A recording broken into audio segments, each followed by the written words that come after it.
Yeah, none of us really expected it. We took it live on Facebook, though, for our viewers. But here it is, 52 pages. The opinion and order came down around 2 p.m. this afternoon. A federal judge who has the power to make or break this deal says it's just not enough, and he had strong words for the city. Here they are. Take a look. Okay, this proposed decree is not fair, reasonable, or consistent with the public interest. The government's motion to approve the consent decree is denied. The judge declined to sign off on a consent decree reached back in June between Mayor de Blasio, NYCHA, and federal prosecutors.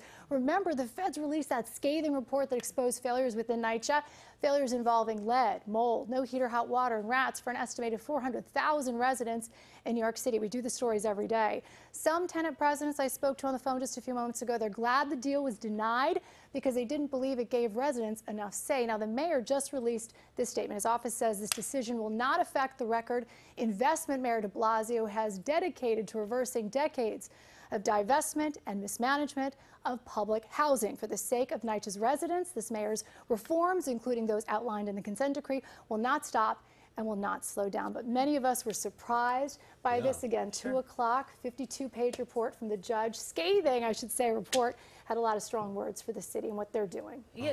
So what is next with all this? Because there are certainly some different opinions of whether or not it's a good thing or it's not going to affect anything at all. It's a great question. December 14th is the magic date. And of course, both sides, all sides will come to the table and come up with what is exactly next.